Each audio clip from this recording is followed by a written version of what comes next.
Good evening, everyone. This is Dr. DeAndrea Matthews, and this evening I have guest Aisha Dennis with me. She is one of the Hi. co-authors on the Overcomers Anthology. So thank you for joining us this evening. It is Foster Care Awareness Month. So what better way to Yes. celebrate Foster Care Awareness Month than to highlight one of our co-authors who actually shared her experiences on her foster care experience in her book chapter. So I'm going to just read a brief bio for Aisha, and then we'll get right into tonight's session. So, this newly published author has been overcoming obstacles since she was a small child, from the loss of both parents by age 7 to surviving the foster care system to becoming a runaway. Aisha has a story to tell. She did not let distractions or a lack of motivation quench her desire to help others. Always giving back, Aisha can be found working at the hospital, being the thermostat for whatever floor she works on while meeting the needs of the people, no matter how small. Her favorite saying, based on Romans chapter 8, verse 28, is no experience is ever wasted. This saying captures the essence of the life of overcomer Aisha Dennis. So welcome aboard, Aisha. So glad to have you this evening. Hi. Thank you for inviting me. Thank you so much. And I have to give you kudos. Thank you for being an essential worker and still going out every day, taking care of all the wonderful things that you do and the way that you treat people so graciously in the hospital. So thank you, thank you, thank you for that. Thank you. Thank you. Thank you All so much. right, we're going to get right into it because I know people want to hear your story. They want to know more about your book chapter. So I'm going to start with my first question. So you lost both your mother and your father at a young age. Your book chapter talks about how you lost your mom when you were only 4 years old, and then you lost your father when you were just 7 years old. But that is not why you were placed in foster care. So, what is your understanding of why you ended up in the foster care system? So, as you aforementioned, I lost my mom at 4 to cervical cancer, and my dad passed away when I was 7. He had a massive stroke. So, with that being said, one of my aunties came and she obtained custody of myself and my brother, who's a little bit older than me. Mhm. So I was 7 and he was like 10 at that time. So we transitioned from what we knew to her home. And so I guess dealing with grief and things of that nature, I was kind of a kid that acted out. So I'm always thinking ahead. And I just felt like, I don't want to be here. I need to come up with a plan to, get out of here. So what initially happened was I expressed rebellion and anger. And, I started thinking. So I went to, I think it was a teacher or a social worker at school, and I was removed for disciplinary action. Oh, wow. Um, while some of those actions were warranted, some were considered to be a bit extreme. Mhm. So I was initially removed from that setting, and the social worker that took over our case, she knew that there were parts of my story that was fabricated to escape, but she also didn't agree with, like I said, the disciplinary actions that were taken. So my brother was returned to the home, but I wasn't returned to the home. Okay. How did that make you Yeah. feel? Um, Kind of separation anxiety because I love my brother and we're only like 3 years apart. So that's like my sidekick, my road dog, and I didn't have anyone with me. So there were a lot of moments of loneliness as I was trying to find my way in yet another new setting. So Mhm. yeah. Okay. So we learned in your book chapter that, even though you just talked about you and your brother that's 3 years older than you, that's not your only sibling. So tell us a little bit more about your other siblings. Yes. So there is, oh, forgive me, 9 of us. Some are still living. Majority of us are still living. I've lost um, 2 sisters, and I'm just the youngest of all 9 from the marriage. And yeah, it's been a journey. So Okay. So you were the youngest child for your mom and dad. yes, youngest Okay. child, and we're kind of like, my brother's 3 years older, and then everyone else is just like, they're not necessarily stair steps, but there's a few years in between. Then there's like a huge gap. Okay. So I grew up with basically older siblings. Okay. When you say older, how much older are we talking? I have siblings, and they're going to kill me for this. I have siblings that were born a little bit before the 60s. Okay. So during that time when our parents passed, they were considered to be young adults, but Hmm. not of age to be responsible for such younger children. Right. So they couldn't, like, take over and step into that kind of role. Of course. Okay. So I know a lot of times with foster care, education and hopping between schools and going to multiple schools is an issue. So what impact do you think that those experiences had on your education? Well, I always felt that obtaining an education was very important, but I found myself being distracted, being switched from one setting to another. So I initially got a GED at the end of high school because I kind of was off track my senior year. Okay. But I still held education high. So as I got to be an adult, I went back to college and I got my bachelor's degree. So that was like very important for me to do so. Good. So what do you think that had, what kind of impact do you think that had on you as far as your views of education overall? Because I know you're also a mom, you're also a grandma. So how did that impact your view of education? What did you pass down to your kids as far as the importance of education? Well, I always try to explain to them that if you're not willing to invest in yourself, then you cannot expect me or anyone else to invest in you. You Hmm. have to you have to cast the first lot. You have to put in your time and your effort and some work first, and then others will see and they'll come along and they'll plant seeds and they'll invest in you as well. I love So, that. I love that. All right. So let's talk about health because we know that you are working in healthcare, but also a lot of times, again, children who are in foster care don't always get their immunizations. They don't always get their regular appointments. So, how did that experience impact your health and how did it impact your working in healthcare now? well, coming up, being in and out of the foster care system, I don't recall going to the doctor that often. Like maybe once a year for the annual checkup. Okay. Um, I don't recall any dental visits at all for Okay. dental hygiene. There wasn't like sex education or things of that nature that we're all accustomed to in this day and age with healthcare availability. So, and that was one of the parts that kind of sucked because you weren't educated as far as your body and your health and what you should and shouldn't eat. No one was like concerned about your family history and dynamics to make sure you were okay um, from that particular viewpoint. Okay. All right. So we're Yeah. going to take a quick pause, and that's only because if there's anyone who's watching who has questions, go ahead and drop them in the comment box so that we can see them, so that we can ask while we are still on the live stream. So make sure you go ahead and drop your questions, any questions that you have in the comment box. All right. So in your book chapter, you describe a situation with a foster parent where he acted inappropriate. What advice would you give to your younger self looking back on that situation now? Well, in that particular setting, I was placed in a home with a married couple, and he had a thing, in my opinion, for young women, and he touched touched me inappropriately, and sorry about that, earpiece came out. He touched me inappropriately. So I initially ran because I felt like, people consider us foster care children to be the problem in Mm. every situation. So, but once I got myself together, I came back and I told the foster mom what happened. Called my social worker and told her, and I was removed. Um, but nothing ever came of it until years later. And we're talking about 3 or 4 years later.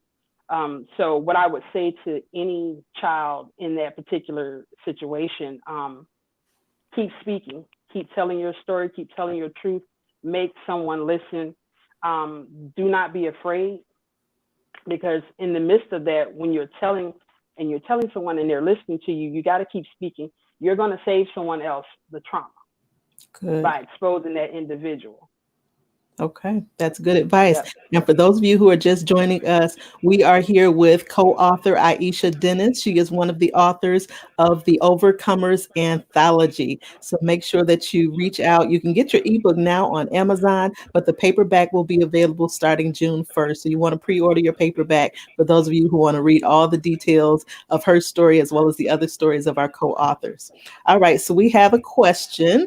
It says, what was the Okay. hardest adjustment that you had to make while in foster care? And just adjusting to my environment, because now I'm amongst. I come from a setting where I lost my parents.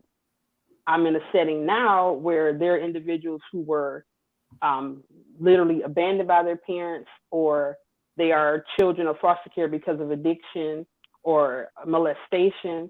So there are different dynamics. So they're guarded, they feel unsafe, or they're angry. So I'm in an atmosphere where people are acting out, and it's um, it's hard to maintain yourself. So you're just observing a lot. Okay. Okay. Thank you for sharing that. If there are any other questions, go ahead, drop them in the comments, and we'll ask those questions while we're here on the live stream. So, what is your fondest memory of being in foster care? I know that seems like an odd question, but I always want to look at the silver lining if there is one. So, what is your fondest memory of being in foster care? Well, we absolutely have to look for the silver lining because nothing is all bad. We have to find the blessing in things. So, my blessing in this situation was my social worker that I had towards the end of my journey. Okay. She didn't give up on me. She fussed at me a lot and told me about my stuff, but she didn't give up on me. She remained consistent with me to tell me, she. I remember her telling me one time. She said, "What am I going to do with you? No one else wants to take you. I have nowhere else for you to go." And it was sad that she said it, but it was true, and I needed to hear that. But she was still rooting for me. So happens years later, decades later. I was married at that point, visiting down south, and she happened to live down the street in the area. And I ran into her, and it was just like she was so proud of me to see that I had not become a statistic and Yes. that I was actually doing something with my life in a positive way. And she was so proud, and that just it just warmed my heart. Like, I still remember you. I don't remember any of my other social workers, and I had a lot of them. Okay. Don't know their names or anything, but she made quite the difference. So shout outs to all of the social workers who are in this field who are making a difference in their clients' lives. I love that. So if you could tell her something now, being an adult, being a mom and a grandma and having overcome, what would you tell her, the one that had the biggest impact on you? Thank you for sticking and staying. Thank you so much for looking beyond that shell of a person I was with all those emotional issues and problems, and seeing deep down inside that I had something in me that I could be more than just a number. Yes. Yes. Thank you for sharing that because I know that that could be, tug on your heartstrings a little bit. So thank you for Yeah, sharing. it does. Yeah. So you were very transparent in your chapter, which of course makes for great reading. And I know that the readers will enjoy just reading the stories of overcoming, and hopefully it inspires somebody. So, is there anything else that you want to share with our audience about what to expect in your book chapter? Yes, uh, I would like for people to know that it speaks of a life cycle of pain, a life cycle of process, and a life cycle of process. You have to go through all of those stages to get to your victory. Um, because, like I said before, no experience is ever wasted. So please know that whatever you're going through, it serves a purpose. You may not see it in the seeds that's going on in your life, but it could be something that's planted for someone else who's waiting for you to tell your story. It Yeah, can help, heal and deliver them. that's good. That's good. And that's your go-to saying, no experience is ever wasted. I love that. Oh, So, do you have anything else that you want to share with the audience? Um, yes, I do have something that I would love to say to um, those who are the children, if well, the people of foster care. It consists of the social workers, um, the children, and the administrators. Silence the negativity would be one. I want the people who are in the foster care system to realize that those children are not um, who society says they are, and they need to be taught that. They need to be encouraged that they are not their parents. They are not the generational curses of addiction. They're not mistakes, and to encourage them in a positive way, and not to let anyone deflect that upon them. Secondly, you don't have to be who they say you are. Choose to be different. Choose to be, like for myself, choose to be the things you felt you didn't experience in life.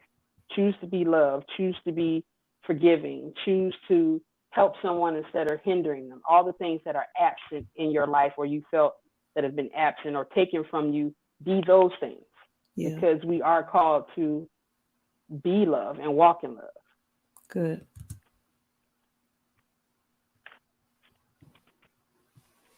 Anything else that you would add to that? We got two great things: silence the negativity, choose to be different. Anything else you want to add to that? Um, no, nothing else. Okay. All right. So where can people find you? Where can they get in touch with you if they want to reach out to you because they have questions? Maybe they've experienced foster care, or maybe they just want to get in touch Okay. with you to pre-order the book. Where can people get in touch with you? Okay, so on Facebook, Aisha Dennis on Facebook. For Instagram, I am Aisha_Aisha_Aisha. And my email is Aisha_Dennis at yahoo.com. All right. Excellent. So we got one more question. What do you tell Okay. this generation that is caught in the system to focus on in order to overcome, to stay positive? Repeat it for me one more time. What do you tell this generation that's Mhm. caught in the system to focus on in order to overcome, to stay positive? I would tell them to focus on being their authentic self. Good. You can't be anything outside of who you are and who God has created you to be. And in your authenticity, Jeremiah 29:11 will like flourish in your life. It says that God knows the plans that He has for you, plans to prosper you, give you hope in the future. So, in that, He's not lying, He's being honest with you, but you have to be your authentic self so He That's can good. help you and heal you and help you help and heal and deliver someone else with your story. All right, I love that. Be your authentic self, which actually is the topic of my book chapter. I won't talk about mine today, but my book chapter in the Overcomers Anthology is on being your authentic self. So that's a good way to close that out. Any final thoughts for our audience today? Um, I have comments. I want to say thank you for joining us. Thank you for listening and being supportive of us in this journey as we're telling our stories to overcome. Absolutely. So, absolutely, I agree with you. It has been quite the journey. Aisha is a first time author, so she has braved this path and told her story and had some very transparent moments. So, make sure that you get a copy. You want to read her story in its entirety. She just shared some snippets today to kind of highlight some of the things that she talked about. But oh my goodness, what a story of overcoming. So, thank you, Aisha, for joining me today on the You broadcast. are I very am welcome. grateful to you. You are our first co-author to really come on and talk about their book chapter. So thank you for that. If there are any questions afterwards, please drop them in the comments. We're going to be monitoring the comments. If you're joining us by replay, put hashtag replay so that we know that you caught the replay. But make sure you share your comments. Make sure you share any questions you have, and we'll be sure to share them with Aisha so that she can answer them for you. But that's all for today. Thank you so much for joining us. Have a great evening, everyone. Thank you guys. Bye.